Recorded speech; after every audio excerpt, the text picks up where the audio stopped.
Athar? Yes. Yes, Prachi. Yes. Good evening, everybody present over here. I am Prachi Sharma, Managing Committee member of Pune Vikasa. And I, Atharo Khurda, Vice Chairman of Pune Vikasa. Welcome you all to this day one of the webinar. In this session, we are going to discuss about the cryptocurrency. As we all know that how investment in the cryptocurrency are increasing in today's market.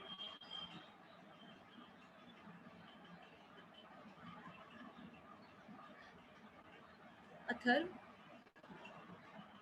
So let's learn more about this to our faculty by our faculty CA Anish Chitale sir and CA Gururaj Lunkad sir. I think Athar has some problem, ma'am.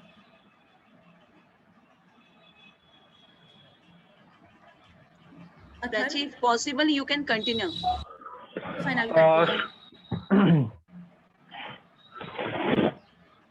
So without wasting any more time, let's learn about the cryptocurrencies from our faculty, CA Anish Chitale sir. And CA Gururaj Lunkad sir. CA Anish Chitale has qualified as a chartered accountant in the year 2018 and qualified as a chartered alternate investment analyst in the year 2019. He is currently pursuing chartered financial and is at level 2. He is empaneled as a resource person for conducting investors awareness programs with ICAI. He is the co-author of Investment Awareness Guidance Note of ICAI. He has also been trading since the age of 18 years. He has conducted numerous lectures on stock market. Okay. Talking about CA Gururaj Lunkad sir, he has qualified chartered accountant with All India rank 30 in CA finals and cleared all levels in very first attempt. He has completed his articleship from PwC in audit department. Currently, he is working with venture capital with Guild Capital, an early stage VC firm in investing in India and US. He also has a good experience in investing and trading. He's investing in the market since last 8 years. He's trading in the market since last 3 years. He has a vast experience of fundamental analysis as well as technical analysis. He's conducting numerous seminars on investing and trading in the Indian stock markets. So let's not wait and let's start the session. Over to you, Gururaj sir. Thank you so much for that warm introduction, Prachi and Atharva. Let me start and share my screen.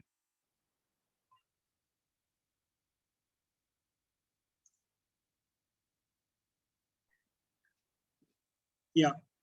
So I think like as introduced, so cryptocurrency is like the hot topic of today's technology. Everybody, like there's so much buzz around cryptocurrency. Everybody, like every day on news you see crypto prices like Bitcoin, Ethereum, they are going through the roof. There are a lot of like richest people in the world. Somebody like Elon Musk is actively involved in crypto and tweeting about crypto and related things. So a lot of things happening at the moment in the crypto world. So it's a very apt time to go and like try and understand what crypto is. And like again, like I or Anish, like we are not experts in this. Again, it's such an evolving technology. It's such an evolving field of today's world. Even we are trying to learn more about it, and we like out of curiosity just trying to understand what the new technology is about, and trying and understand more and learn more about it. So this opportunity we wanted to use to kind of help you guys also understand whatever we have learned so far, and create that level of interest in you guys and take it forward from there. So cryptocurrencies, I think like cryptocurrency, people call it as the future of currency or like future of technology in the world today. But trying to understand how cryptocurrency came into picture, what's important is to understand the history, like how have things evolved. So if you try to understand how money has evolved, right? So in history, for example, you might have studied that initially in the very old days, there was no money, there was no concept like money, there was no dollars, there were no rupees, nothing like that. What happened is that early on people used to do this agriculture, some people used to do poultry, some people used to be like doing something called related to doctor, like being a vet or something. So each person had their unique capabilities. Some of them were specialized in very different things. But then how do you get something else for that, right? Like let's say I am a wheat cultivator, but I want to take some services from a doctor. So I need to provide something in return to the doctor's services. So how do I do that? I used to give him certain kg. Let's say I give him 10 kg of wheat, and the doctor provides me his consultation and services and all that. So this is how barter exchange used to happen in historical times, and trade used to be carried out. But then barter exchange had its own limitations, had its own problems, and because of which we don't see it active as of today. In barter exchange, there's certain problems which people used to start facing is that first there was no concurrence of demand. Let's say I am a doctor, I'm willing to provide my services, but I don't need wheat. I have a lot of wheat at my house. What I need is, let's say, rice. But somebody who comes with the wheat, he wants my services. So how do you kind of trade with that person? But doctor services are essential. How do you do that? So a lot of such problems started happening, that there was no incidence of demand, incidence of exchange of those supply goods and services. That was one problem. Secondly, the issue was also that there was no measured value, right? Let's say 10 kg of wheat has a certain value, but let's say my doctor's services might have certain different value. I might expect, let's say, 20 kg of wheat against the services that I'm providing. But the wheat cultivator, he's saying that, no, I think just 10 kg of wheat is enough. It's very valuable. So 10 kg of wheat is the price which I'm going to pay. Like again, there was no yes or no correct answer. It depended on how each person felt the value is. So these were certain problems inherent into the barter system, and because of which the people said, let's do something. Let's bring out certain items which are necessary and which are useful for everyone. Let's say, for example, either it's cattle, let's say cows, because in the old days everybody used to have cows at home, getting milk from them and all that. So let's say having cows or having eggs or having poultry, corn, there's these certain items which everybody uses. For example, let's use them as a currency. Let's exchange them. So let's say I'm going to a doctor. I'll tell the doctor, let's say, doctor, I have 10 corns with me. I have five cows with me. How do I exchange these services? That was used, and these things were exchanged against the goods and services. But again, like inherent problem which was there in the barter exchange kind of continued with commodities, that there was no measured value. How do you decide what's the value of a cow? And let's say you're exchanging a cow, and the price comes to be something like 1.5 cows. Now, how are you going to exchange half a cow, right? Like you're not going to cut a cow, and there's no point of that. So there were certain issues which were still continuing in the commodity system. There was also some issues such as there was storage was an issue, right? Let's say you get cow in exchange to your services, but how many cows will you keep at home? You're opening your clinic, let's say, every day. Every day you get 10 cows. Like, what are you going to do with so many cows, right? So a lot of these issues continued in the commodity system, and that's why we evolved to a much more popular system, which is the precious metals. So I think precious metals, it's even popular today. You have gold, you have silver. I think copper and bronze were also popular in those days. So what used to happen is that people said, let's remove all these commodities and barter exchange. Let's not do that. Let's have these gold coins. These are precious enough. What you can do is, let's say I want to avail some service. I'll give those particular gold coins to the other person, and he'll give me a service or goods, whatever. And what used to happen is, in old times, you used to have these kingdoms. So today we have governments, central government, state governments, and all that.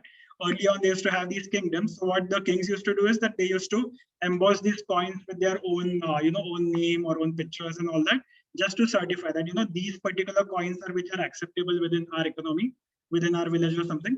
And like nobody can come tomorrow, let's say, have a normal gold coin or something looking like gold and just cheat the other person. So because of that, this framework was established wherein the kingdom used to punch and emboss those coins, and those coins were only exchanged. So as you can see in these pictures, these are certain kind of coins that were used. So this was a good good practice to follow, and people are very happy with this, kind of much more comfortable compared to the other forms. But again, the issue is to happen is that the very rich people, the very rich merchants, how many such gold coins can you carry, right? Let's say one coin is worth, let's say, 10 grams or something. And if you're carrying, let's say, hundreds of coins, thousands of coins, you can't keep on carrying those kilos and kilos of coins with you, right? It's very inconvenient to do that. Plus, there's a risk of theft, risk of these coins getting lost. So it was a nightmare for these rich merchants, so to say. Let's say even the kings and kingdom and all that. So again, then what was the other solution? Other solution was to use something which was very light and which was easy to carry, which was convenient. And that's how paper and plastic money came into being. Now, about paper money, I think China was the first one who started using paper money as a currency, for example. So what they did is that they used to keep a certain amount of these precious metals. They used to keep a certain amount of precious metals with the bank, and the bank used to give a promissory note against those metals. So let's say I'm keeping 100 grams of gold, and whatever is the value of gold as of that point of time, the bank used to give a promissory note of, let's say, 1,000 rupees of promissory note was given, and that 1,000 rupee of paper or plastic money kind of a promissory note can be used to exchange with any other goods or services. There were a lot of benefits to this. Firstly, it was backed by value and it was authentic, wherein the bank was certifying that we have this much amount of precious metal and you can use this currency against that. People like a lot of convenience of carrying this around, and any season like rainy season, anything, that there was no problem of getting lost. So it was a very, very convenient form, and even today we see this system being continued for thousands of years now. Because even if you look at our currency note in India, what's written on it is that, let's say if you look at a 200 rupee note, RBI says that this is a promissory note from us. Whoever is the bearer of this note, we are liable to pay him 200 rupees, and that promissory note then gets circulated within the economy. This is the most common form of currency which is available today, and that's how things are working. But again, like with every system, there are pros and cons. So there are a lot of pros, as we discussed, for paper and plastic money. But at the same time, there are these cons as well. So what are these cons? It's a very important shift which happened in, let's say, 2008. So I think you guys might have already heard about like the global financial crisis of America, which happened in 2008. Like not all of you might be aware, so I'll just give you a brief about what exactly happened in the US economy at that point of time, and why it was so instrumental in the entire cryptocurrency ecosystem in coming into play. So what happened in 2008 in the US was that until 2008, there was a big housing boom in the US, wherein the prices of houses in the in the US economy, they were skyrocketing like anything. And what started happening is that people started taking up loans, started buying these houses, and when the prices of these values of these houses went like crazy, 10-fold, 100-fold, 2000-fold, what did it is they sold those houses, they repaid the loan, and they got those profits.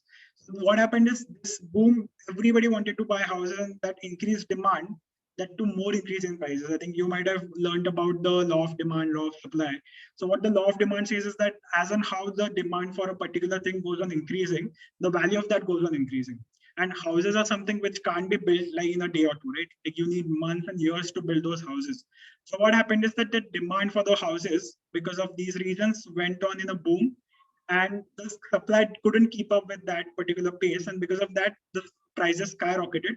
As the prices skyrocketed, more and more people started having more demand for these houses. They wanted to buy it at a certain price and then sell it off after it's certain more price. And to do that, not everybody had the money in their bank account or in their pocket, right? What they did is that they borrowed money. They borrowed money from the banks, and then they bought it and they repaid it, the loan, and made profit. So that cycle continued. And at a point of time, what happened that even these banks started making a lot of money through the interest cost, right? Like they got such a high demand for loans, their profits also started skyrocketing. And again, it's, as you might have seen, markets are a function of fear and greed. This greed in the minds of people, in the minds of bank, in the minds of institutions, it started increasing, and it led to such a point that it was almost a bubble. Like normal houses, if it was costing, let's say 20 lakh rupees, it started costing 2 crore rupees, 20 crore rupees, something like that. And what happened is in this scenario, when banks were giving out loans, usually when banks give out loans, you might have heard that banks look at your credit rating, they look at your credit score, they look at your assets, they take some collateral, and then only they give. But then what banks started doing is that they thought these houses are so valuable. Why not if it's $100,000 house, I'll just give a loan against that for, let's say, $80,000. The $20,000 can be bought by the person. And again, the house is already valued of 100K. And if it's increasing so fast, tomorrow it might be worth $200,000. I'm protected. Even if the person does not repay his loan, I'll be able to sell the house and I'll be able to make profit. So it's a classic situation of greed, wherein these banks also started giving loans without checking the credit score, credit history, asset, records of these people, and that led to a huge, giving of loans to very subprime assets. So you can see the word subprime lending over here. That subprime means that giving loans to people who are not that credit worthy, and it's a big risk in the banking system. So what happened because of this? It led to a huge bubble, and those prices need to come down at some point, right? Like the supply will be so much at some point of time that people will say, I don't need those houses. Like why am I even having those houses? And that bubble got pricked, the housing values crashed like anything.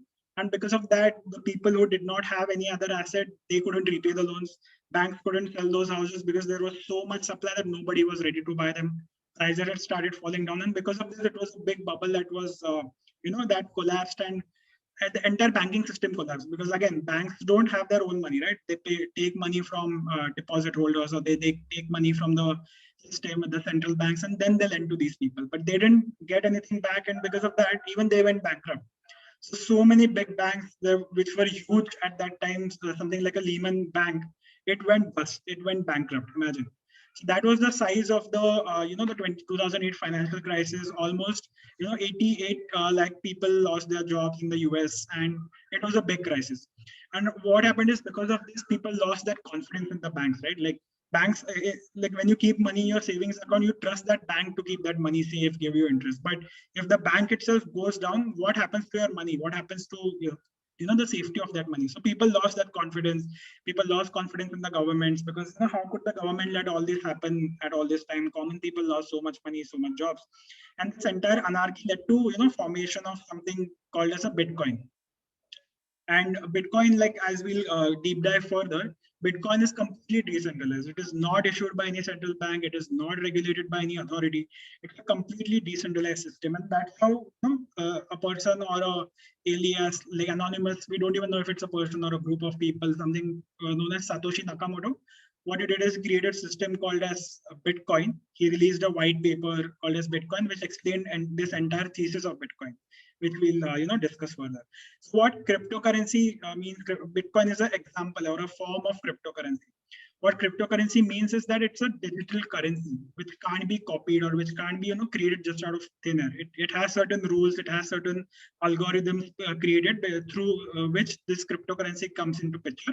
And each cryptocurrency is unique. They have certain codes attached to them, because of which you can't just copy the cryptocurrency. So let's say you have 100 rupees. Early on, there used to be situations wherein these currencies were being counterfeited, they were being copied, and fake currency notes were being created.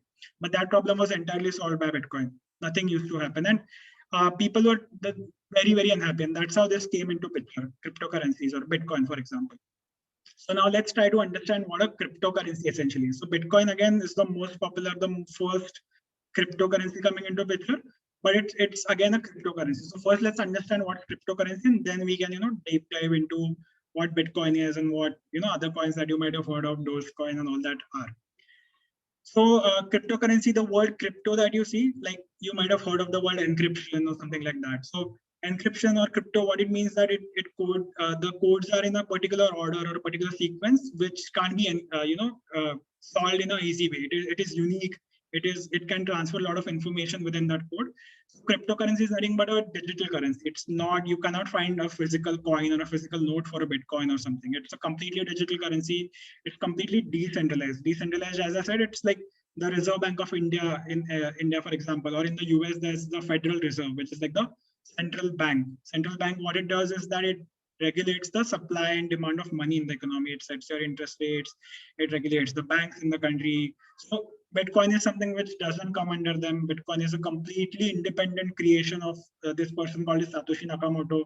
So many such cryptocurrencies are created, which is not regulated by any government or any authority.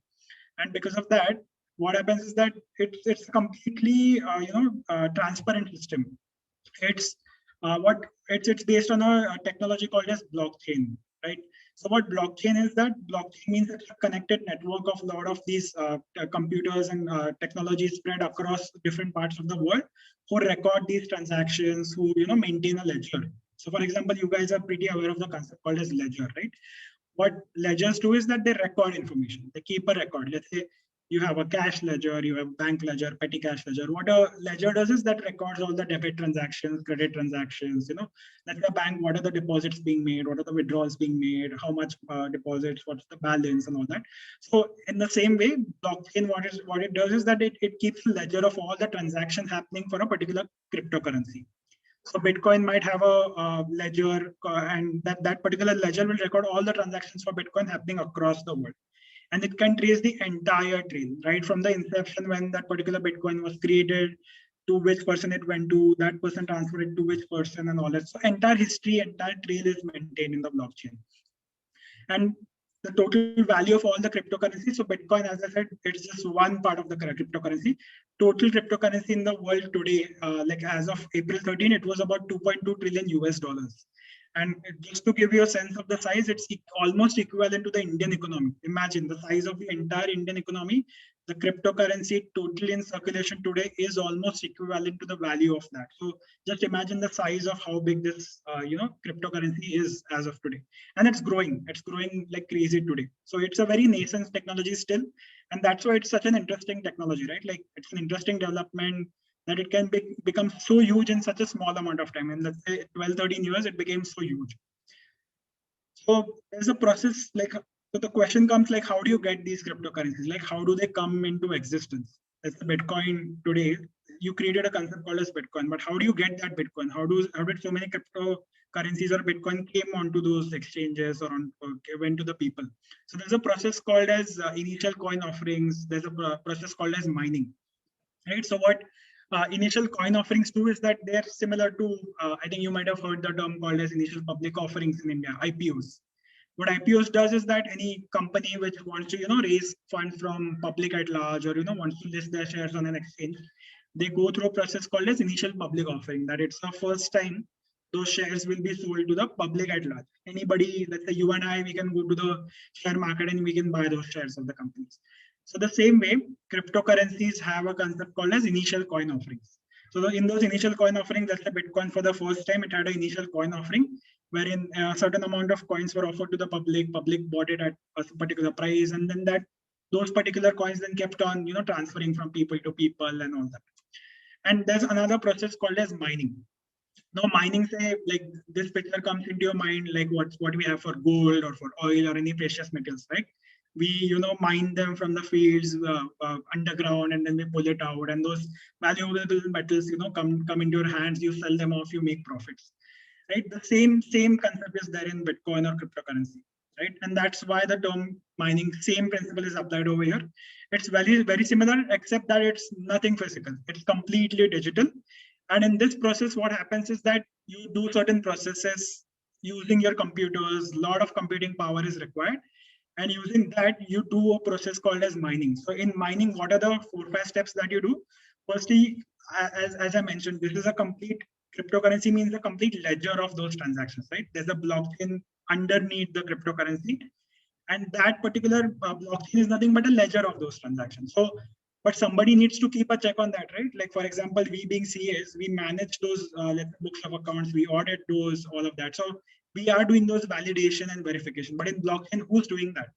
So for that, there are people called as miners. So these miners, what they do is they do verification, validating of transactions, collecting of transactions, creating blocks around them, adding new blocks, broadcasting new blocks. A lot of these computational aspects are done in the cryptocurrency world on the blockchain, and against those services, they get certain amount of cryptocurrencies, as a facilitation for facilitating those things. And this process is called as mining. And mining, again, as you might have realized, it's more of a mathematical function, validating this. Now there are crores and thousands of transactions that happen. You can't sit manually and validate those. आप लोग बैठ के tick mark नहीं कर सकते वहाँ पे कि अच्छा ये transaction हुआ है, इतने यहाँ से आया है, वहाँ पे पैसे गए. You can't do that. It's a completely computational job. Completely, very heavy computing power is required for that. And that's why people use something called as graphic processing units. They don't even use CPUs. They use graphic processing units where even 5-6 graphic processing units are applied to one single system, and there are thousands and lakhs of subsystems that are attacking this particular data, maintaining that, and doing all of that. So mining, again, it's a very heavy job. And one criticism that happened to this particular job for cryptocurrencies mining is that it uses a lot of electricity. Like it's for example, if you compare today Bitcoin, just mining of Bitcoin, right? Bitcoin is one of the cryptocurrencies. It needs the electricity consumption as much as that of the entire Argentina. Imagine the kind of energy resources that are being used to do that mining. And why so much energy is required? Because so much computer power is being applied. There are so many stations. Let's say, for example, let me show you one of them.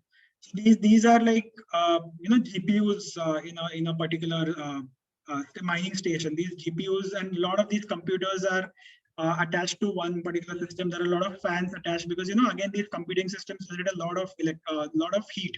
So you need to either establish your system in very cold, places. So for example, Iceland has a lot of such mining stations. A lot of these GPUs, etc., are being applied in such big stations. Entire rooms and big warehouses are filled with these computing devices just to do the mining. So that's the entire process of mining that happens. And this mining is how the cryptocurrencies come into picture. More and more cryptocurrencies get mined. That's the concept of mining. Now coming to cryptocurrencies as a whole, so this entire category has thousands, like I think almost 10,000 coins, exist as of today. But if you go and see what are the top 10 cryptocurrencies by value, so what market capitalization here, the term that I've used means that what is the total number of these particular respective coins that are available in the economy as of today, multiplied by their value as of today. So it shows you what is the amount of these coins being circulated in the economy as of today, right? So if you try to understand, these are the top 10 cryptocurrencies which are in picture as of today. The total value is almost about $2.3 trillion as we saw. It's almost equivalent to the Indian economy. And if you see, almost half of that comes from Bitcoin, which was like the first cryptocurrency that came into picture, Bitcoin. So Bitcoin's market cap is about $1.2 trillion. And there are many other popular coins like Ethereum, there's Ripple, there's Tether, there's Litecoin. So a lot of these coins are new coins are also coming up, which are similar to Bitcoin. They're solving other problems, having certain unique features. And they're coming to market with these initial coin offerings. More and more mining is being done, and they're getting more popular on the exchanges. That's how the process is happening right now. Moving on, so as I said, like, why are these crypto even getting so popular, right? Like, we had something like Bitcoin, but then why are these new coins coming up? And why is it such a hot topic as of today? Like, even someone like Elon Musk, who's already so busy with Tesla on one hand, SpaceX on one hand, and so many other ventures, going on. Why is he so interested into this technology? Why are so many people being crazy about it? Why are the prices going up so much? So there are certain reasons why, cryptocurrency is so popular as of today. So, for example, first one where people, think this is the future. Like, as we discussed the evolution of money in the first slide, people think Bitcoin is, or other cryptocurrencies is how we are going to be transacting in the future. Let's say I want to buy a pizza, I'll give, let's say, 0.1 Bitcoin to someone.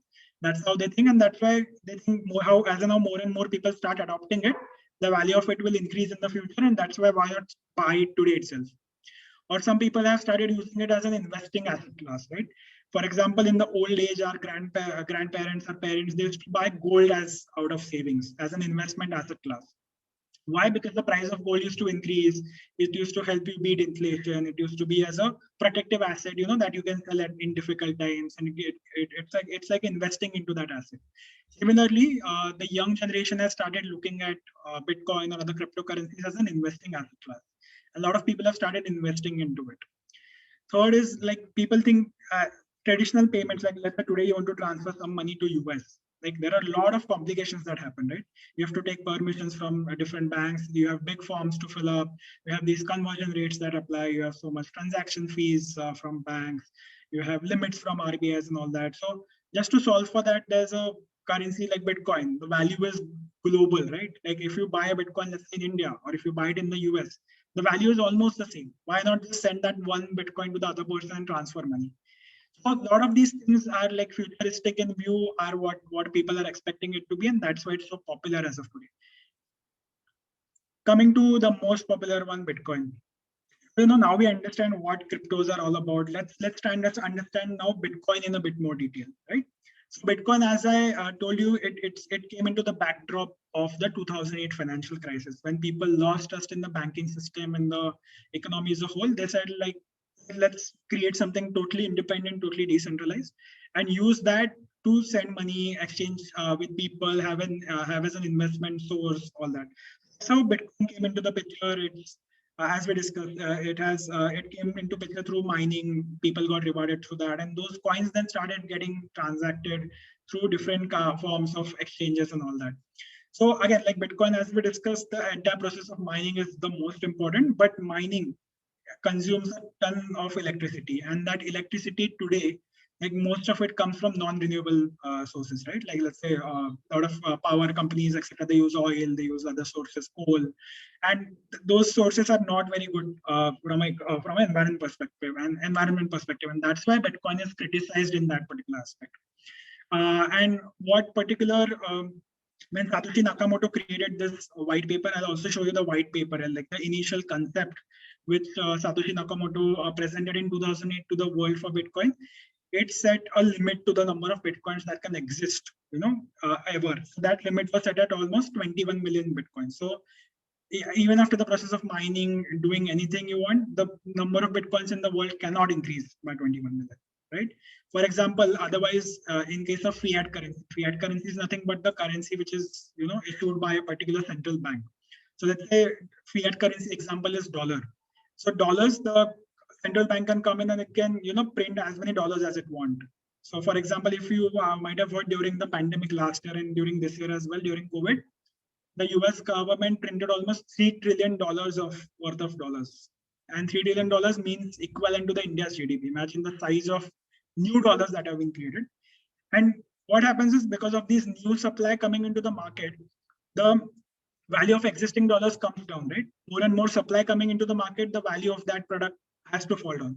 And because of that, what happens is that people lose the value of the money that they have in savings, right? Like the new trillions of dollars coming to the market, the value of $100 today will be very less compared to in 1 or 2 years down the line. So that's why people were very angry against this, and Bitcoin came into the picture as a hedge. So Bitcoin, the value is completely dependent upon its own supply. No new supply will come into the market. So it's a complete picture of demand and supply. Nobody can, create it out of thin air, and nobody can manipulate its value. That's why it was limited. And in terms of the adoption, not a lot of companies are accepting it as Bitcoin as a payment mode today, right? Like you can't use Bitcoin if you go to a hotel today, or if you go to buy something, you can't use Bitcoin yet. So one of the first early adopters of Bitcoin was Tesla, for example. Tesla, you might have heard, is a company which is started by Elon Musk, which is into electric vehicles. So Bitcoin, what they did is they started accepting Bitcoin as a mode of payment. They also invested their part of treasuries, like their savings, they invested into Bitcoin. They invested about 1.5 billion of Bitcoin in the last quarter, and the Bitcoin prices were rising so fast that they made about 272 million of dollars of profits already on that particular Bitcoin. So a lot of these things have been happening in the economy. It's still an evolving technology, but a lot of benefits to Bitcoin as such that we've seen. And to show you the quantum of the price rise, like, so as we discussed, it came about in 2008, but early on it was not that popular, not that adopted. But since like 2017, 16, 17, you see it got very, very popular. And the price, it was almost zero. It went up gradually to about 20,000 US dollars. So you can imagine the kind of wealth creation that some people early believers in Bitcoin have seen through, right? But again, it went through a lot of cycles. From 2000, it again went to almost like $100 or something. Again, from that in 2019, it went back to about $15,000, again came back. So a lot of these cycles, ups and downs, happened. But recently it got very, very popular. So if you see after 2020, when the pandemic happened, the prices went up from about $10,000 to almost $65,000 recently, like just a couple of months back. And this is the insane popularity, right? Like which asset class gives you 600, 6 times return in a matter of 6, 7, 8 months. So that's how popular Bitcoin got. It went to about $65,000. But again, today, a few days back, because of certain events, it came back to almost 30,000. So almost halfway, from there again. So it's a very, very volatile asset class. As you might have seen, it goes up also rapidly, it comes down also rapidly. So it's not advised to be, a big portion of your net worth, but somebody, can take, let's say 1% or something just as a bet. What if this develops as a technology going forward? What if this is the future? You can have a small portion of it in, Bitcoin just as a saving, just as an investment, and try and see how it works. Now coming to altcoins, right? So like I said, Bitcoin is one of the major components. Almost 50% of the market cap of all cryptocurrencies is Bitcoin. But there are these other 50% of assets also, right? So any other cryptocurrency other than Bitcoin are called as altcoins. Altcoins, nothing but meaning alternative coins, right? So during 2015, like we saw, through 2017, these cryptocurrencies started, getting more traction. Around 2015, there were about 440 altcoins into picture. But fast forward, coming 6 years ahead to recently, there are about 9,900, almost 10,000 altcoins today. And these make up about, as we saw, almost 40 to 50% of the market capitalization. And altcoins, what you'll say that I have a Bitcoin. Why do I need these altcoins, right? So the reason why a lot of these altcoins came into picture is because they have certain pluses compared to Bitcoin. Some of them might have the process of mining, or the cost of mining might be much more cheaper, much more easier to do, or the speed might be better. So some of the benefits are there. Lower transaction costs could be there, because of which these altcoins came into picture in alongside of Bitcoin. And to give you some example of altcoins, like certain types of altcoins are also there, right? So there are something called as stable coins. So stable coins, what they do is, as you saw, something like Bitcoin is very, very volatile, right? It can go from $0 to $20,000 to back to $0, going to $60,000, falling within like a month's time to almost half the price, around $30,000. To solve this volatility problem, some of them created some coins called as stable coins. And these stable coins, what they do is they'll say, I am a particular coin, but my value is linked to, let's say, US dollar. So Tether is one of the coins which is pegged to the US dollar. Its value will continue to be in line with the US dollar. And that's why it's stable, right? Like US dollar doesn't fluctuate so much. You might have seen that it was 75 few days back. Now it's there to about 74, 73. So it doesn't fluctuate as widely as Bitcoin. And that's why these are called as stable coins. There are something also called as non-fungible tokens, right? So I think some of you might have seen the news, a few weeks back, crazy things happening in the non-fungible token side as well. So what are these non-fungible tokens, right? Non-fungible tokens, it's nothing but they are basically cryptocurrencies itself. They are created on top of blockchain itself, but they provide certain uniqueness to a particular asset, right? These assets might be paintings. So the painting that you see on top of over here. Any guess what this particular painting? Okay, it's not even a physical painting that let's say Picasso's and all of those of the world. It's not even a physical painting. It's a completely digital picture. What the price of this digital picture might be? Any guesses? It's about 500 crore rupees. Imagine. So crazy things out there. Basically, this NFT, it's a particular identification, unique identification, that whoever is the owner of this particular NFT, he will only be the owner, and it will be embedded in that name. This, even if it's transferred to someone, then only the ownership will be transferred. Otherwise, it will be uniquely in this person's name, and it's done through the process of blockchain itself. So as it's written over, it's used to represent items such as like photos, videos, audios, such things, and it's unique. It's not interchangeable. What fungible means is that it's interchangeable with something else, but non-fungible means that it's not interchangeable. So that uniqueness to this particular picture is what makes it so expensive.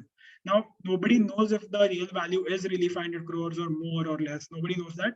It's very, very early days to understand this, to see this happen in the economy actually, but that's what's happened. So the person who purchased this for about 500 crores was a Indian origin person itself. So I think it's a reason to be proud, probably, that somebody from India paid about 500 crores for this, and that person's name is Vignesh Sundareshan.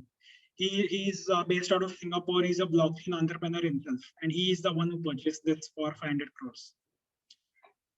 Now, moving forward, Dogecoin is one of the altcoins, right? And a lot of you might be already aware of all the memes and all the jokes, which are happening around Dogecoin. So it's an interesting thing that happened.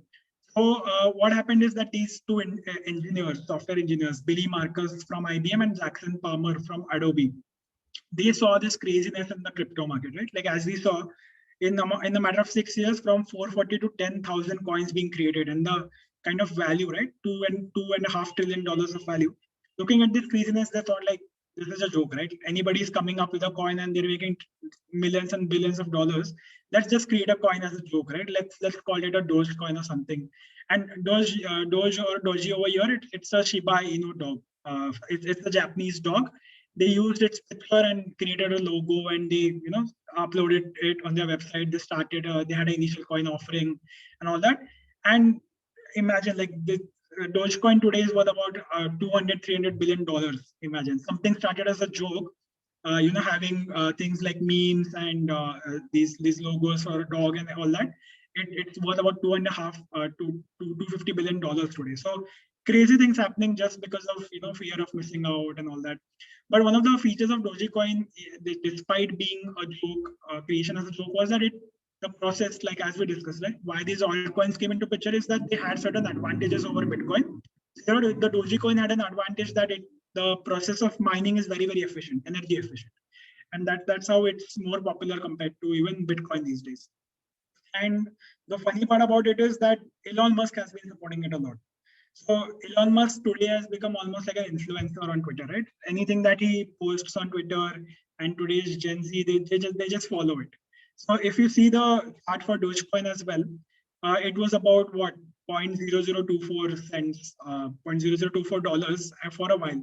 But if you see in 2021, this year itself, the value started increasing like anything, like 0.0024 to like almost 0.1 in a matter of like a couple of months or so. And Elon Musk also started supporting it. He started tweeting it. This was a meme that he uploaded. This is something from Jungle Book, I think, where he's holding a Dogecoin. And this tweet happened on February 4th. And you can see the price rise, right? Like it went from almost 0.35 to almost 0.035 to 0.1 in like 2-3 days. It's like a 3x jump in like 2-3 days. Again, he tweeted sometime later, and you can see the price rise, right? Like on April 10th, he tweeted that his DP actually was the Dogecoin, the logo that I showed, and he wrote that it's going to moon very soon, and that excited people. They wrote, yeah, it's really going there, so they bought it, and the price exploded almost 0.06 to almost 0.5, right? Almost 10x in a matter of what 7-8 days. So crazy momentum, crazy influencer, crazy craziness out there. But again, that raises questions, right? Like if something can be manipulated so so easily on the upside, why not do it on the downside? So it's not at all reliable, not at all like an investment advice or anything, but it's just it's fun to observe all these new developments that are happening. So this was Dogecoin. Now coming to how exactly these coins were useful or would be useful, right? Like how let's say in the future some people expect Bitcoin to be the mode of currency. How do you use it to transact? So this is a certain process that was laid out. Let's say John wants to buy a cup of coffee from BitCoffee using Bitcoins. How does he do that? So Bitcoin, it's stored in a wallet. It has a certain particular address. It has a key attached to it. And that wallet is completely digital. It lies on your phone. It lies on your computer. So using that particular address, so let's say I have a particular number of Bitcoin. It has this address. That address is along with a private key. Private key is nothing but like a passcode you have, right? Like for your phones, you have a particular passcode which only you know, for example. So that passcode is attached to this particular Bitcoin, and using that passcode, you do your own transaction. And what you do is that similar to how we use UPI these days, you can scan using that Bitcoin wallet. You can scan the QR code at BitCoffee. And what the wallet will do is that it'll identify the transaction that you're making. It'll go and check if you have those many Bitcoins or cryptocurrencies in your wallet. It'll use that, and it'll deduct those many amounts, and it'll send it to the BitCoffee coffee shop. And what the coffee shop will do is that it will confirm the transaction. It will say that, okay, my wallet has received these many cryptocurrencies. A particular code will be applied to that through the transaction itself, and he'll get those many Bitcoins in his wallet. So it's as seamless, as easy as the UPI process happens today, right? But the UPI process, for example, has a lot of people involved, intermediaries involved, right? There are banks, there is NPCI, there's Google Pay, there's Paytm. A lot of these parties are involved. But in Bitcoin, there's nothing, right? There's just 2 wallets involved. Then these wallets will identify information, they'll do the entire processing, and done. The transaction fees are lower, the speed is fast. A lot of benefits that can come through cryptocurrencies. Not many people are yet accepting cryptocurrencies as a form of exchange, but people are expecting, maybe tomorrow people might start accepting it. So what are these benefits of cryptocurrencies and why it's so popular? So number one is user anonymity, right? So today, when you do it through UPI, your particular VP or visual, private address is used for that transaction, and that's why you can be identified. But in Bitcoin, it's completely anonymous. Your wallet doesn't disclose to the other wallet who is paying the transaction, and and that's very important in today's days. People are very scared about privacy these days, about data these days. So Bitcoin is a solution to that in some ways. Secondly, low transactions. Given there are not so many intermediaries involved or governments involved, there's very, very low transaction fees that are involved. And this transaction fee is not very important in case of domestic transactions, but when you're doing international transactions, a lot of these fees are involved. And Second problem which cryptocurrency is also solving is that it's making it faster as well, because I don't need to talk to my bank to send it to somebody's US bank and then convert it to other currency. It takes a lot of time. But Bitcoin, for example, as we discussed, it's as seamless as doing it through a QR code where anywhere you are in the world. And one Bitcoin is one Bitcoin across the world. There's no paperwork that's required. You don't need to fill up big forms, NEFTs, checkbooks, and all that. It's just done completely online through the wallet. And there's a lot of security as well. These wallets provide proper SSL encrypted security. And because of that, nobody can hack into your system or something. It's completely protected. But at the same time, there are a lot of risks for this cryptocurrency as well, right? Like any new thing that comes up, you have to be aware of the risks as well. You can't be just focusing on the benefits. So what are these risks? Let's try and understand that. So people today, as we discussed, have started looking at it as a currency of the future or an investment opportunity, compared to, let's say, something like gold. But that might be working for some people when they entered at the right time, when they exited at the right time. But imagine somebody who invested a few days back at 65,000 and today it's fallen almost halfway in a matter of days, right? So it's very bad for your investing portfolio, right? If somebody might have invested a huge chunk of amount, it's a big blow to his portfolio. Let's say and it works against you, right? Like you buy something worth 100 rupees and it falls to 50 rupees the next day. To get that 200 rupees from that 50 rupees, you need to double the amount of capital, and that doubling is not easy, right? You can't, like you've seen FDs give you almost 5-6%, stock markets give you almost 15-20%. So reaching that double level, it takes a lot of effort. So very risky asset class till very early days. So nobody should, you can do it for fun, but nobody should invest more than a percentage of their net worth in Bitcoin, if I would have to suggest it.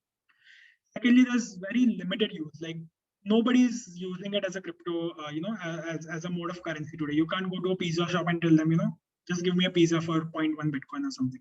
It's not done yet. Thirdly, the technology underlying Bitcoin.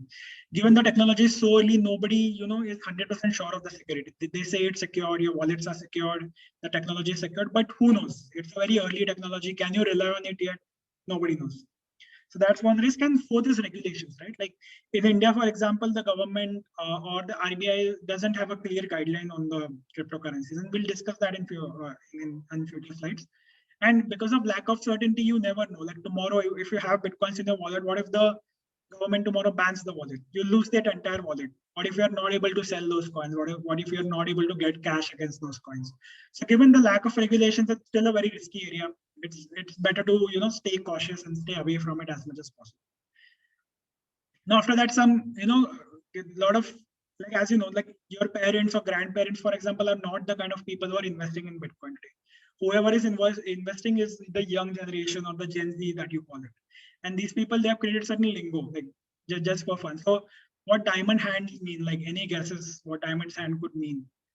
So diamond hands here, like in crypto, for example, means that strong hands, right? So what diamonds are the strongest, diamonds are the strongest things on earth. You can't break diamonds easily.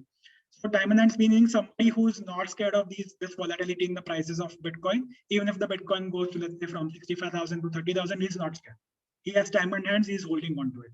It's a silly concept, but yeah, diamond hands is that. And the exact opposite of that is weak hands, right? So somebody who bought at 65,000, but he sees the price falling, right? From 65,000, it can't open tomorrow at 30,000, right? It's going down in a certain way. Somebody sees it coming down to 60,000, he's like, boss, kuch to gadbad hai, it's coming down. That's at least a part of it. So he's something called as a weak hand, wherein he thinks that I'm not strong enough to hold it halfway and then see it rise, even if it rises back to the 65,000 level. I'll just sell off at 60,000 level. So that's particularly called as a weak hand. Third one that you see here is HODL. So HODL is nothing but it's actually hold, but a person on an online portal somewhere, like while tapping HOLD hold, he wrote HODL by mistake as a typo, and that got really popular. So people started using hodling or HODL as a term to mean hold. So they're saying hold Bitcoin or something like that. Fourth is FOMO. I think you might be familiar with FOMO is like fear of missing out. So people, like, why there was a crazy run in Bitcoin and other cryptocurrencies was that people thought, I'm missing out of all this rally that's happening, right? It went from 0 to 10,000 and all that. So people got a fear of missing out and they started entering like anything. Without doing any research, they started buying it. FUD is fear, uncertainty, and doubt. So a lot of people, when prices crash, when the volatility is there, people get scared. There's a fear, fear and uncertainty there. So that's called FUD. And the last one is to the moon. To the moon means taking it to the like taking it up and up to whatever level they can. Right. So Dogecoin, for example, it's less than $1. So people are, having that we want to take Dogecoin to at least $1. That's the TikTok, sensation that's happening. So a lot of crazy things happening there in the crypto world. But at the same time, as we discussed earlier on, the cryptocurrencies are completely away from the system. They're not regulated by anyone. But what the banks are doing, the central banks, for example, Reserve Bank of India, Federal Reserve, or Chinese central bank, they want to use this technology and create something called as a digital currency of their own. So these are called as CBDCs, central bank digital currencies. What you're doing over here is that instead of having something completely unregulated, what you do is that you create these coins of your own. So, for example, China was the first one to do it. Chinese banks started something called as digital renminbi. Renminbi is the currency of China, RMB. So they started digital currency, and they're trying to experiment and see how things work. So a lot of these things are coming into picture now. A lot of this technology might evolve so fast, like other countries, for example, India might start doing that. Who knows? So a lot of these changes have started happening. So Anish, do you want to take up the next part of? Yes. Am I audible? Yeah. So guys, going forward, let's talk something about infrastructure that is used in the crypto market. So first and the foremost thing that you need is to have an account with one of the crypto exchanges if you ever want to buy or sell anything. So going forward, I will be drawing some parallels along with the capital market of India to like explain you as the parallel what are the things in that. So crypto exchange is same as the NSE or BSE which we have in India. So crypto exchange just provide you a platform where customers can come buy and sell whichever cryptocurrency they want, or they can even exchange one cryptocurrency against another cryptocurrency. Thus cryptocurrency just provides you with a platform. Cryptocurrency exchanges are also of two types. One is centralized and the second is the decentralized. Centralized framework can be visualized as a bank. So though the ownership of the money is with you, but the custody and control over all your money is the bank. You just direct it as it where to go, where to spend. So unlimited custody and control is always with the bank in the centralized framework. Thus, whenever you're trading or whenever you're transacting on a crypto exchange which is centralized, you will be the beneficial owner. However, the custody and the control will lie with the crypto exchange. So if the crypto exchange is hacked, or if there is some disgruntled employee who takes the private keys to the Bitcoin and runs away, you will be at a loss. The second thing is the decentralized framework. Consider decentralized framework as the crypto exchange acting as a middleman or a commission agent. In the decentralized framework, you have the custody and you have the control of your own cryptocurrencies. So let's take an example. So let's assume you have bought some Bitcoin. You want to go and sell the Bitcoin on the market. So the control is with you and the custody is with you. You will approach one of the cryptocurrency exchanges and ask them to find you a buyer. So once the cryptocurrency exchange gets you a buyer, they will facilitate a transaction between you two. You will get the money and you can get the money in your own custody and go back. Then let's take an example of a buy transaction. You want to buy something from a decentralized framework. So likewise, you will approach the crypto exchange and ask them to get you a seller who is willing to sell you at a certain price. So over here, the entire control and custody is with you. And there is no risk of ever anything getting hacked or anything getting stolen, as at ultimate custody lies with you. So next, Gururaj. So in India, there are five most of the popular thing. The first is WazirX. I guess I saw a question about what is P2p lending or what is P2p trading. So WazirX is one of the crypto exchange which allows you to do P2p trading. So for example, when you trade normally, that is centralized trading. In P2P, the custody and control is with you. So P2P trading is like decentralized trading. So in WazirX, you get both. You get centralized as well as decentralized. WazirX has been recently acquired, or big investment has been done by Binance in WazirX. Binance is one of the most biggest, according to the volume, cryptocurrency exchange in the entire world. One of the special feature of WazirX is there are more than 200 listed cryptocurrencies in WazirX. So there is n number of new crypto coins coming up. Apart from that, Gururaj covered something about ICO, that is initial coin offer.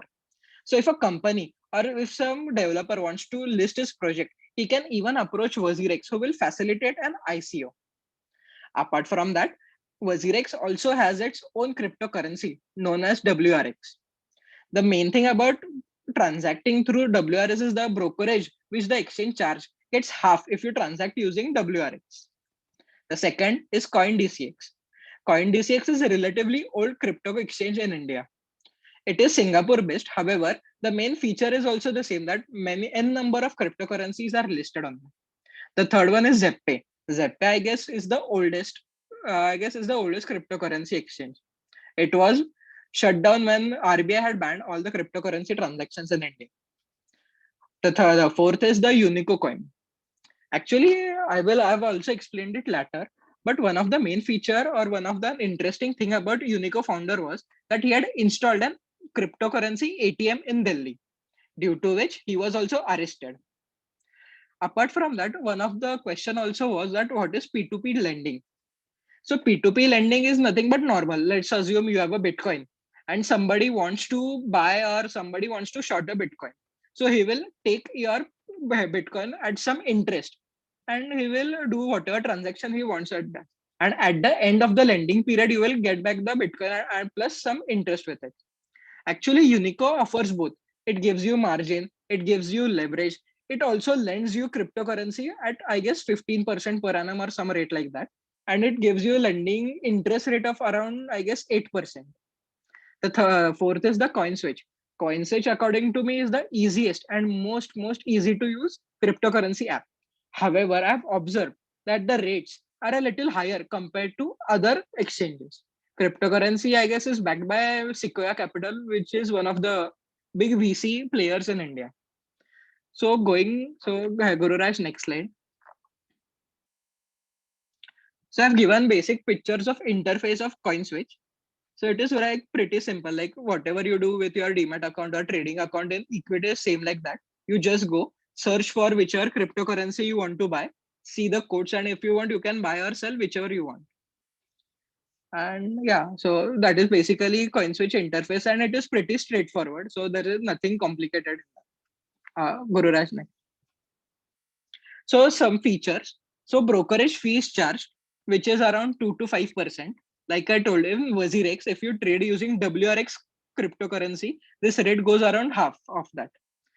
Bank transfer fees is around on WazirX is around 6 to 10 rupees. On, I guess, Zeppe it is around 25 rupees. So that is not much.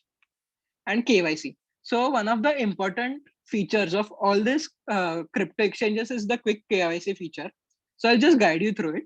So basically KYC is done using your PAN card, your Aadhaar card, and bank verification. So they will ask you for your PAN number first. Then they will send you an OTP to confirm it using your Aadhaar number. And at the end, they will verify your bank by depositing 1 rupee and then again withdrawing 1 rupee. So the bank will get linked to your account.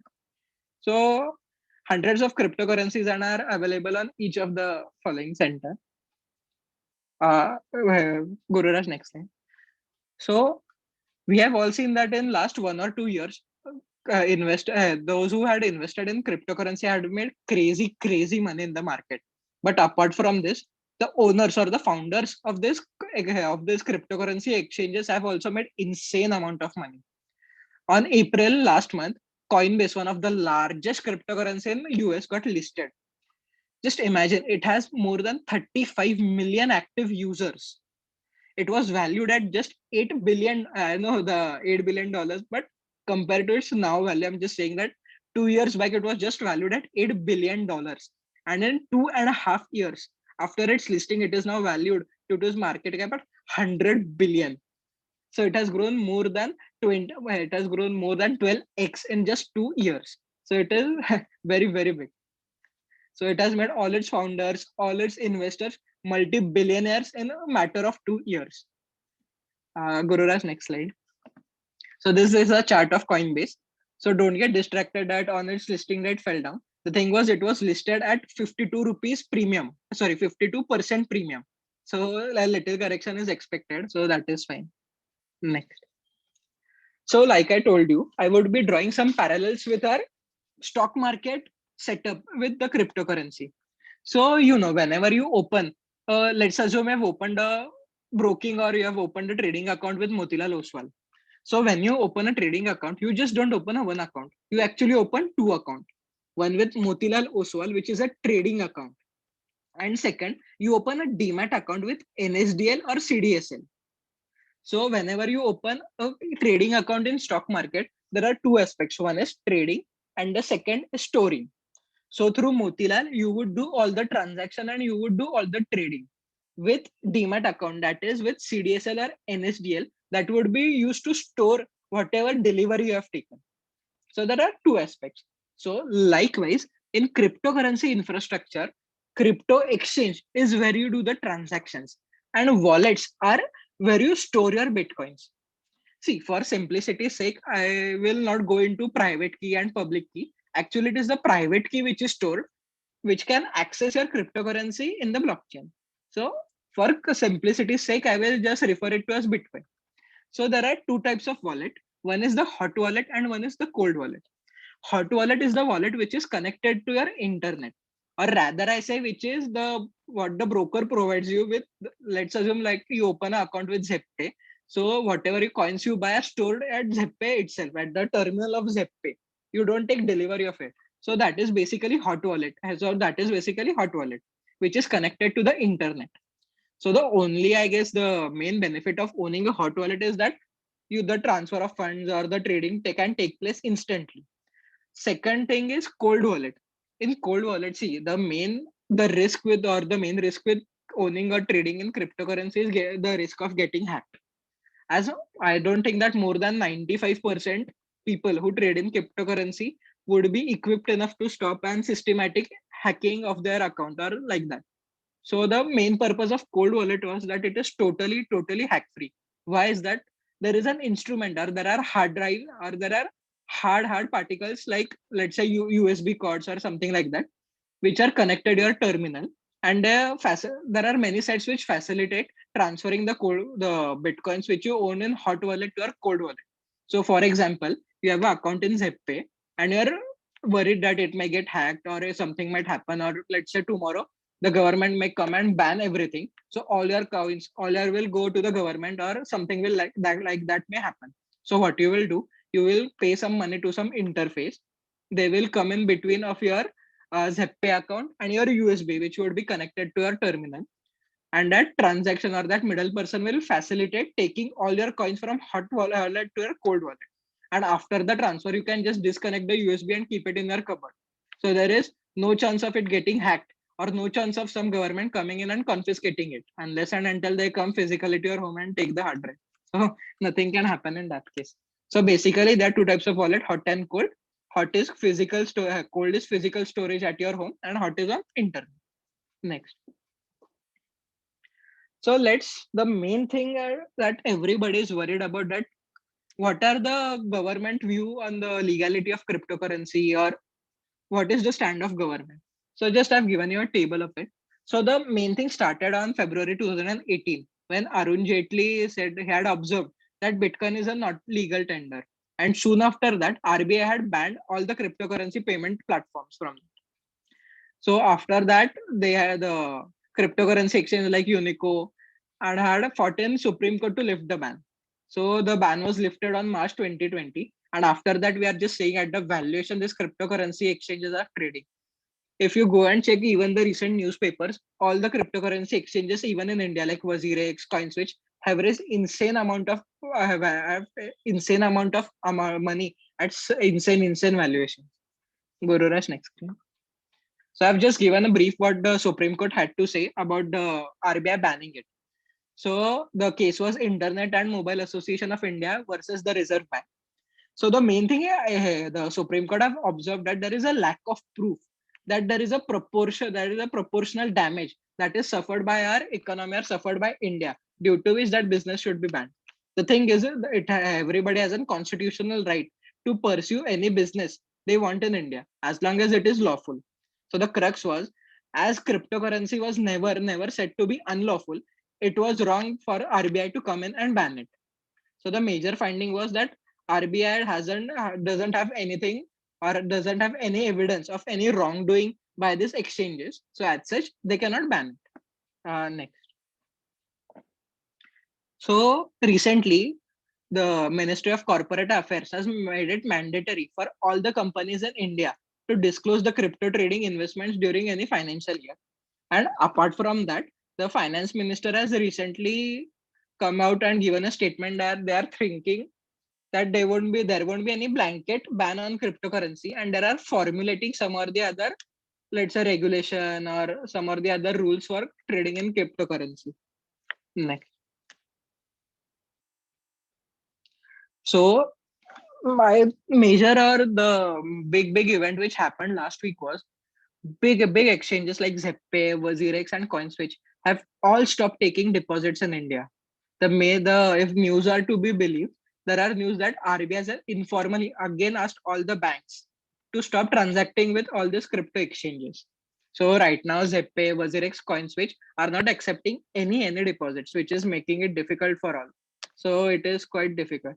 But other exchanges like Unico, CoinCDX are still accepting deposit, but only via MobiKwik. So which is one of the wallets.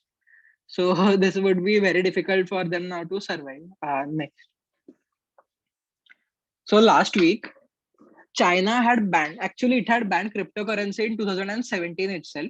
But in last week, it had again reiterated that mining cryptocurrency is banned in China. So and as soon as this news was announced, Bitcoin had tumbled almost 10%. The main thing about China is around as Gururaj had told you, there are two means of obtaining Bitcoin. Either you go on some crypto exchange and buy the Bitcoin, or you mine it. The thing is, around 65% of total mining in the entire world is done in China alone. So there is huge energy consumption which is utilized for mining. To just draw some parallels, the energy which is required by the miners to mine in China is almost equivalent to the total energy consumption in the countries of size of Italy. So if you see, there are taking, actually last week, Elon Musk also had drawn something that due to consistent mining, there has been some wrong effects on environment due to this mining and energy consumption. So due to that, he had stopped accepting, the reason he had given that due to environmental concerns, he has stopped accepting Bitcoin as a tender for Tesla. So next. So China is of the view that it is not allowed. Next, coming to US. Actually, you won't believe, US, we all know, is the mother market of all the cryptocurrency as well as all the stock market. So whatever trading or whatever happens in the world, it I guess begins with US itself. So in 2013, US had accepted Bitcoin as a decentralized virtual currency. So in US, Bitcoin is treated as a commodity and it is also taxable as a property. So whatever regulations are there for commodity trading, some same regulations have been come for Bitcoin, and it is taxed as a property, that is debt asset. So there is no clarification about legalizing as a tender, legal tender, but it has accepted it as a commodity. And I will just tell you a few things. In America, you must have all heard about Xbox, or must have played at least some games on Xbox. So companies like Xbox have started accepting Bitcoin for their games. Apart from that, Burger King accepts Bitcoin, Pizza Hut accepts Bitcoin, even Microsoft on their some like programs, they also accept Bitcoin. So Bitcoin has been widely accepted in US now, and major corporations are accepting Bitcoins now. Next. So Japan is one of the most progressive countries when it comes to adopting Bitcoin. There is a company named CMO Internet Group which had given an option to all its employees to take their salary, almost 10% of their salaries in Bitcoin, and almost 99% of their employees had accepted that. So China is very progressive, and under the in China, Bitcoin is recognized as a legal property under Payments Act. So apart from that, if you go to China, all the restaurants, all the streets have at least 1 or 2 ATMs which cater to the Bitcoin. So it is very, very widely used in China. In Japan, sorry. Next, European Union. So in European, cryptocurrency is broadly considered as legal, and generally they are qualified as financial instruments. And there was one of a decision by the Hague, that is the central court of all the European Union, that Bitcoin will not attract GST and VAT.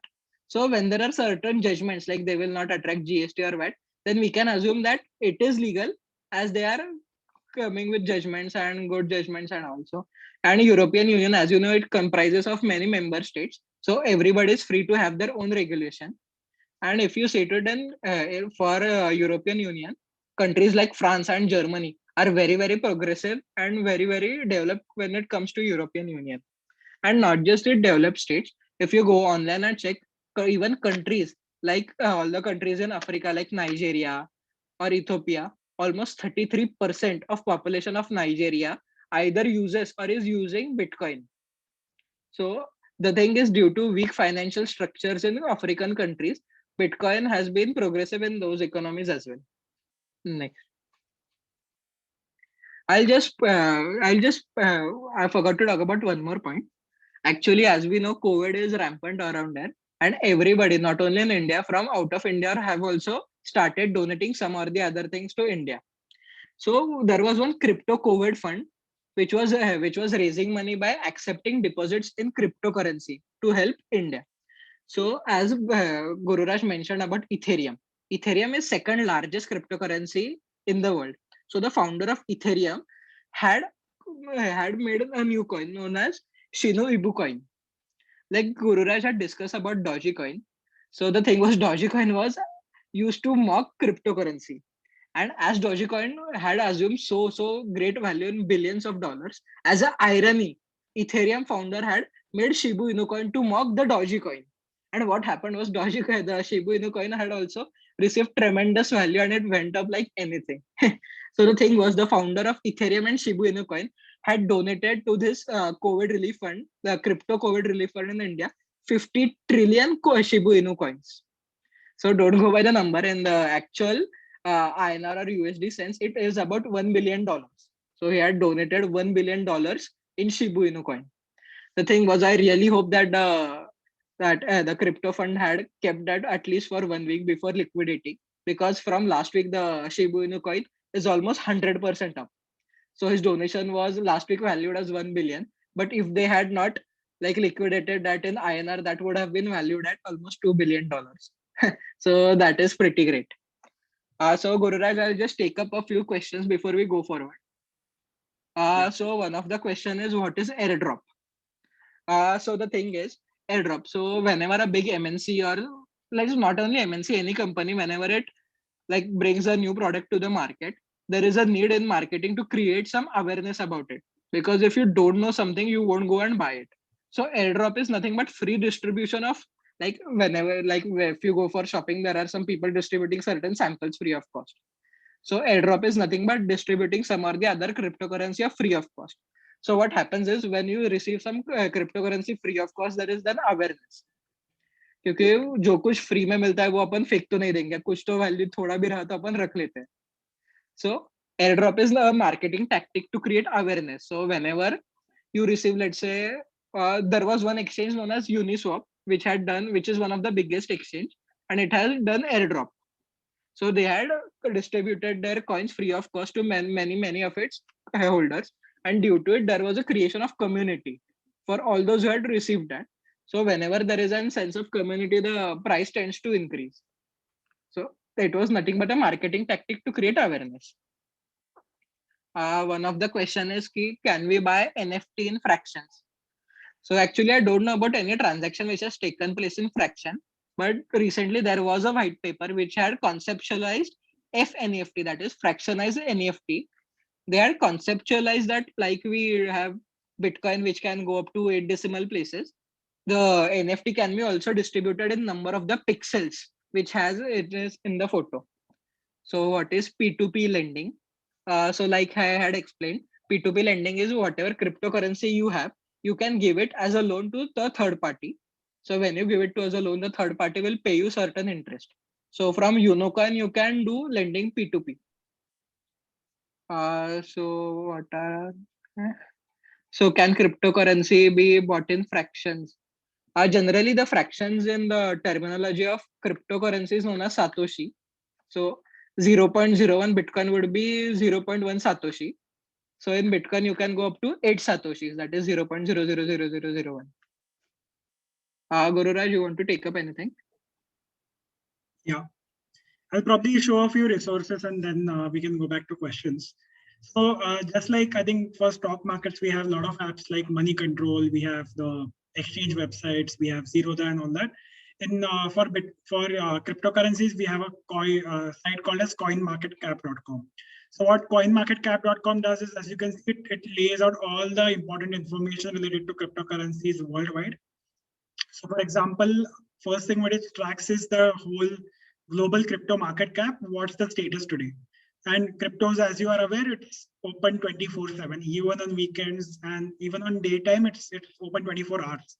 So things change very quickly. So what it's telling us is that it's 8.5% down over the last day. And then it lists down all the major cryptocurrencies today. So let's say, for example, Bitcoin. For Bitcoin, it's telling you what's the current price. It's about $37,000.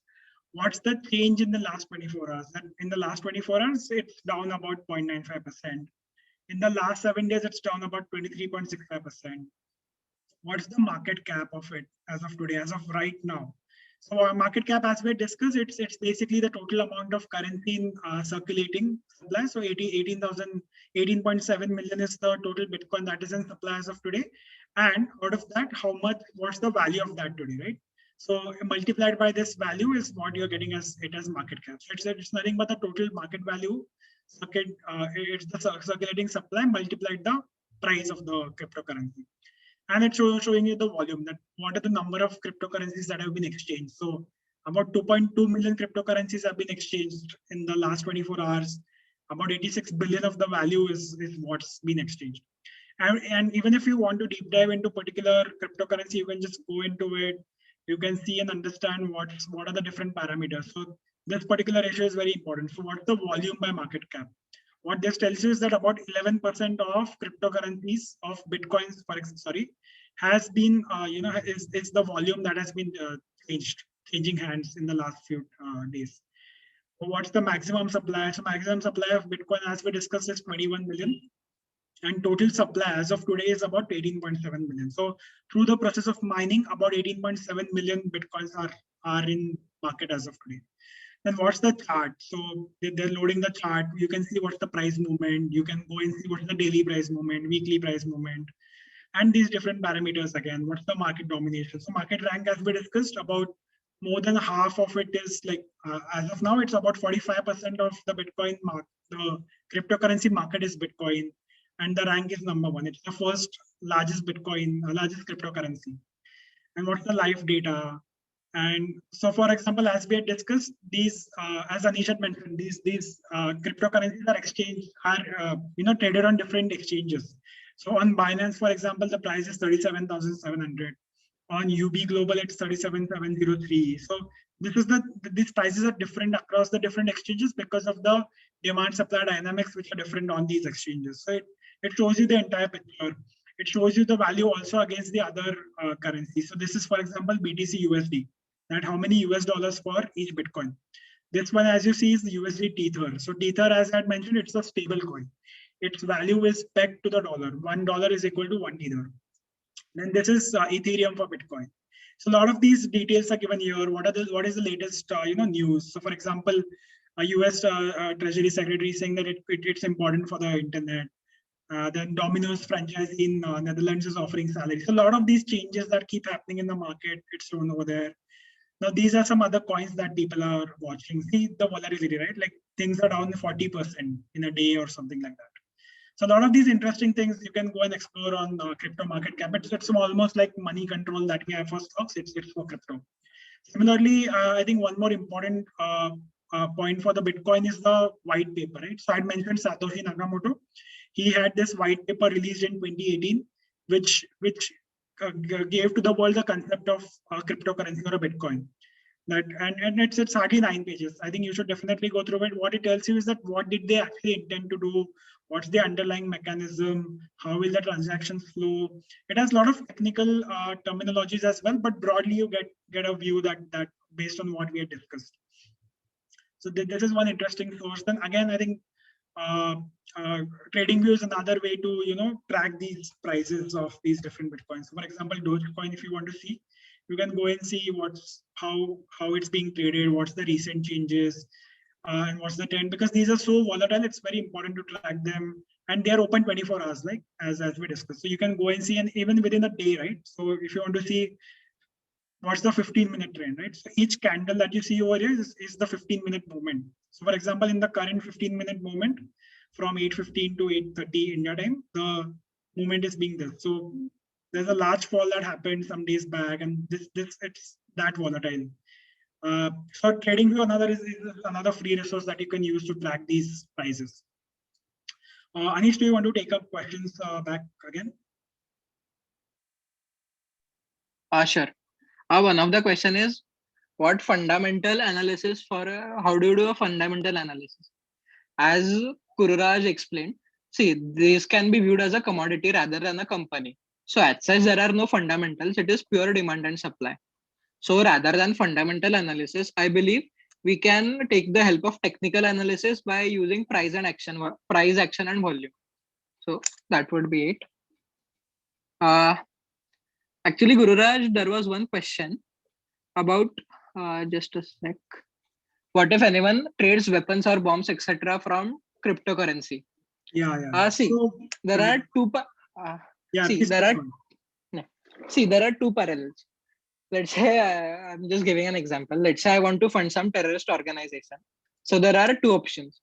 First, let's say I will take the money directly, do some Hawala transaction. By doing it, I don't even have to go from here or there. I will just give money to someone and someone will do Hawala transaction and money will reach the terrorist organization anyhow without anybody knowing. However, if I have some Bitcoin, which I have to send to a terrorist, of course, my identity and identity of terrorist would be anonymous. However, as the blockchain works, everybody will know that a transaction has taken place from, let's say, Pune to where the terrorist is staying. So let's say some unusual transaction takes place from Pune to some terrorist infested area. It can, of course, be monitored. And see, I know that no names won't come out, but of course, you will know that a transaction has taken place. Rather, comparing with that, the transaction also you won't know, and the identity also you won't know. So rather, Bitcoin is a step up by knowing that at least a transaction has taken place. So whenever you're trading with Bitcoin, though the identities are secret, but the transaction is public. Also, to add to it, like data says that the use of cryptocurrencies for these illegal purposes is less than 0.3%. So as of today, at least, it like acknowledged it's a risk as of today, but I think that can happen even in cash markets wherein things change. So coming to a few questions, can you show us the white paper for Satoshi Nakamoto, the one which I showed that was the one. So you can go to bitcoin.org/white paper and you'll find the white paper by Satoshi Nakamoto. Few more questions. If crypto is banned in the future for some time, will our money be lost? Yes, I mean that's a risk which nobody is really aware of. And again, not just like till now, regulators haven't completely banned Bitcoin as such because it's not under their purview. But what they've done is they've placed restrictions on the participants in the industry, right? So banks, for example, are the primary people who these central banks have regulated over. And if banks don't allow this transfer of money to these crypto exchanges, things just stop. So what RBI did in the past is that it didn't ban the cryptocurrencies as such. They placed a ban on these banking entities to operate with these exchanges. It's a risk, I mean, still. But yeah, early days for that. Actually, Gururaj, I believe that one big economies like that of European Union, Japan, US, all are legalizing it in some or the other thing. I don't think countries like India can stay behind and they can ban it. See, this is like when it was advent of internet. Whenever new technology is there, and you see when we see the market cap, like it is for almost like you showed, it is 2.2 trillion. So things like that cannot be ignored. When all of the world, when all the global economies, when the leaders of the global economies are legalizing it, we cannot stay behind. So I don't think it would be banned. Of course, some regulations, some preventions, and all the rules will come in place. That is acceptable. But banning it, I don't think that is a logical solution. We would be taking a step behind in technological aspects in India. So,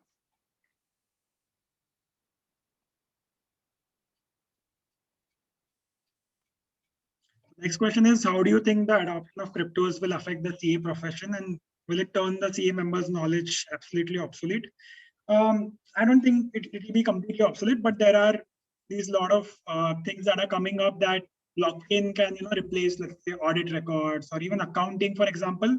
Blockchain can make those things very, very easier. So as we discussed, right, blockchain is just a ledger which works at the back end, and it's completely transparent, it's completely automated.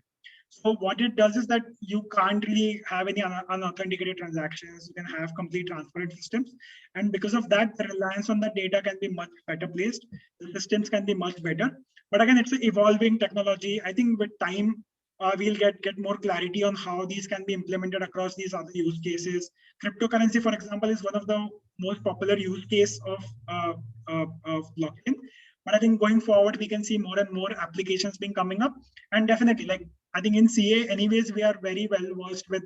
We have to be very well versed with the latest technology, latest developments in any sector. Let it be taxation, let it be new, new methods of things that happen in a particular industry. Because, for example, when you're an auditor, you need to understand the implications on your audit techniques, on your audit methodology, on your report. You anyways have to be aware. And this is one more thing which people will have to be aware going forward. And I think that's the reason why we wanted to have this topic, just kind of create an interest among the CA fraternity and try and take this up more often so that people are in tune with the new technology. And it's not rocket science, right? Like we may not understand all the technical aspects of it, but we at least understand the applications of it. We at least understand at least the basic things. That will be more than enough to at least start as a starting point.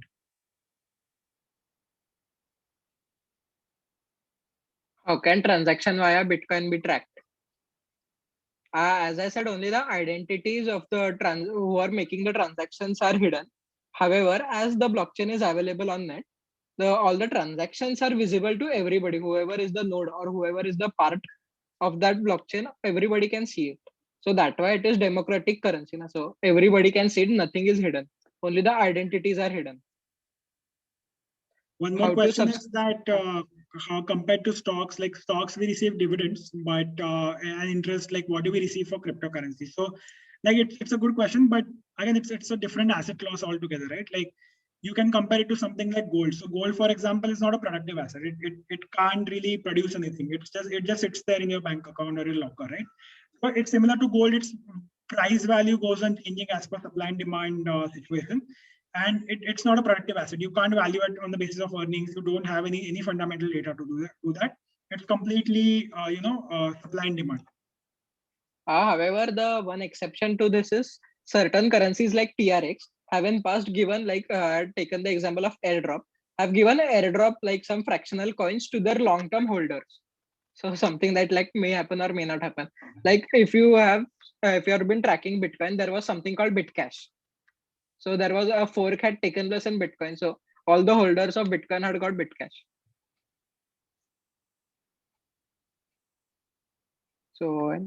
So how can you apply for ICO? So basically the ICOs are listed on some or the other crypto exchange. So if you happen to be a part or the customer of that crypto exchange, you may apply to it through their whatever dashboard or whatever they give you, crypto exchanges.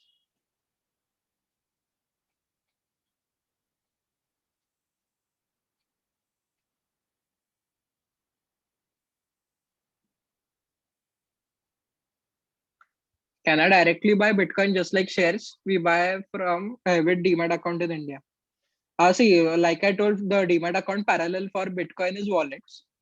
So you have to, I guess, purchase through some or the other intermediary, and then you can store it in your own wallet or the whatever wallet is provided you by the exchange. So that is that.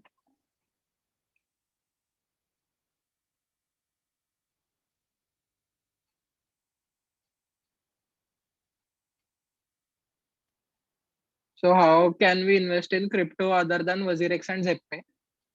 So other than Wazira and Zeppe, there are n number of exchanges. So from any of them you can do.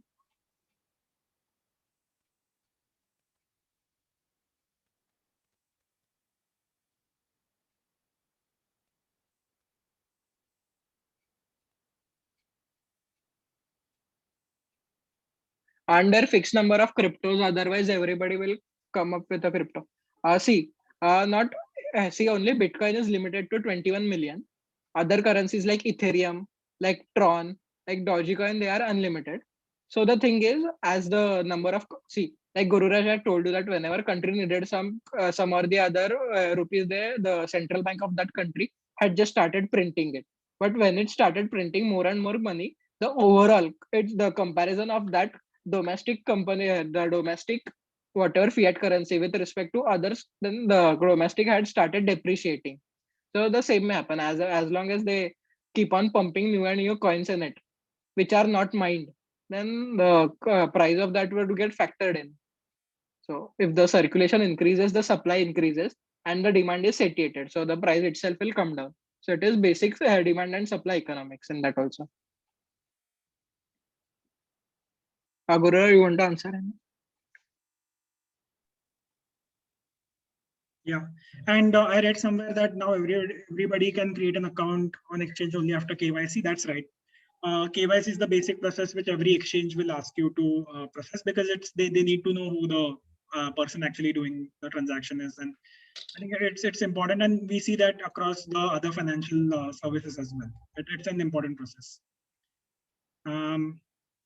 One question is, how can I transfer the holding of Coinbase to other crypto exchanges? Coinbase, I just have to check, but on WazirX, they charge you 0.005 BTC Bitcoins to transfer it to any wallet of your choice. So I guess similar facility would definitely be available on Coinbase. You just need to check with that. They will charge certain amount, but I'm sure you can transfer it somewhere.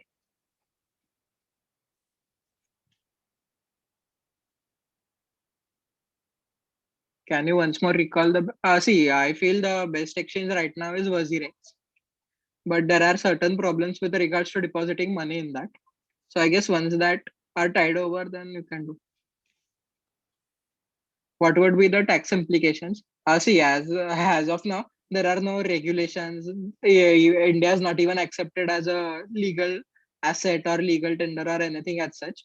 So as long as that doesn't come in, I don't think there would be any tax implication. However, I'm not an expert, so I guess I guess whatever the gain would be as of now, as there are no regulations, would be charged at the highest rate available.